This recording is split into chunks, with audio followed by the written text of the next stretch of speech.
Have you ever wondered what goes into the grace and seemingly effortless movements of a ballerina? Let's go behind the scenes with the Portland Ballet and find out.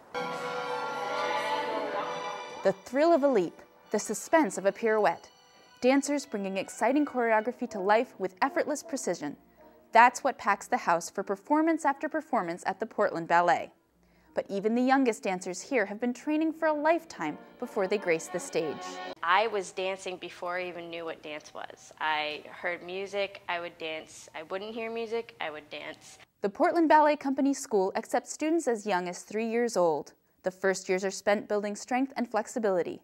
Then, when they reach 10 years old, the strongest students go on point. We have a whole year just preparing us for point work, lots of strengthening of the feet and legs, lots of strengthening of the core, just to get our bodies nice and strong so we're ready. And then we get our point shoes, and of course it's painful, but we still love it. Training daily is a must. Some dancers may choose additional exercise to keep toned, but nothing can replace regular dance practice. The best training you can do for dancing is dancing itself. We take class every day, 5 to 6 days a week, and that to me is religious. To dance on point, we continue to strengthen. Even though we're strong and adult, we have adult bones and joints, we continue to strengthen.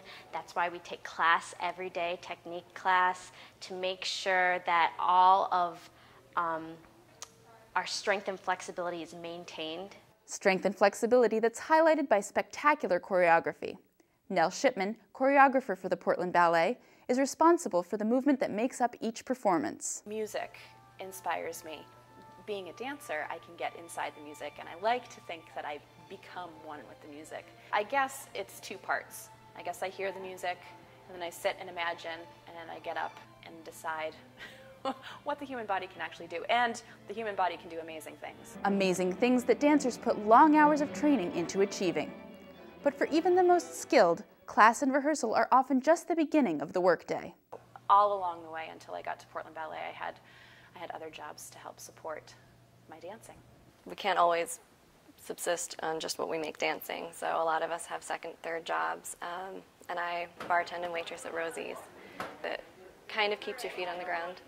At the end of the week, you come back and you're just Jen and you're serving drinks, and I think having something like that will help eventually with the transition to real life. Though it may be tiring, this life experience enriches a dancer's performance. At Portland Ballet, we're really lucky because we have a lot of varying body types and backgrounds and personalities.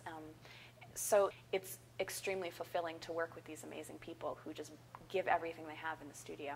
When we cast a certain dancer who may have this certain quality more so than this other dancer who danced it last year, we can kind of make each divertissement or variation fit that dancer.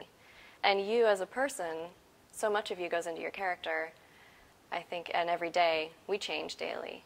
So whatever I'm putting into my character is going to change with how I feel that day. What part of her I connect with will be different every night. Portland Ballet Company is an artistic environment that's not just challenging, but nurturing as well. Portland Ballet, as a company, is a family.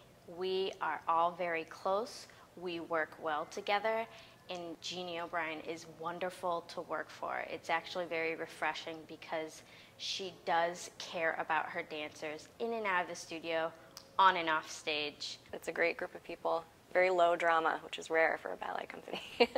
Strong dancers and inspired movement are just the beginning.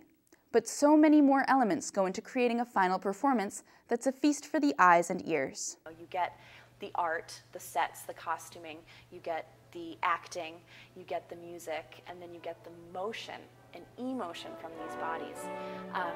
And it's really cool, it's really powerful. I don't think people realize how powerful it is. In 2010, Portland Ballet produced its own original ballet based on the story Sleepy Hollow, working with a composer who created the score. I love about Sleepy Hollow the fact that it is all new. I love being a part of the creative process, and it was really fascinating to see that come about. And the music even was new. For the Legend of Sleepy Hollow, I just had a kind of a very vague, foggy image of what each scene would look like. And then as the music came in, It got clearer and clearer and more polished as I could really get inside the music. A lot of people, when they come to Portland Ballet Company productions, come away saying, I had no idea it was so much fun. I had no idea I could relate to it so much.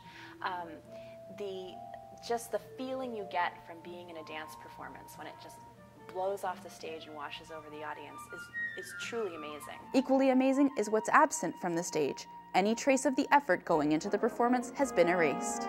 That's the trick, making hard work look graceful. As a dancer, our goal is always to try to bring some beauty into the world. It's a hard world, but we try to provide an escape, I guess. Like many athletes, a ballerina's career is shorter than most professions. The gift they share with their audience is also passed on to future generations of dancers. It is a short life as a dancer, which makes it more beautiful in a lot of ways because we know our time is limited, and I think we appreciate it more. The life of a dancer is definitely unique. It's beautiful in so many ways. It's definitely hard. We sweat and bleed and cry daily, weekly, but it's worth it.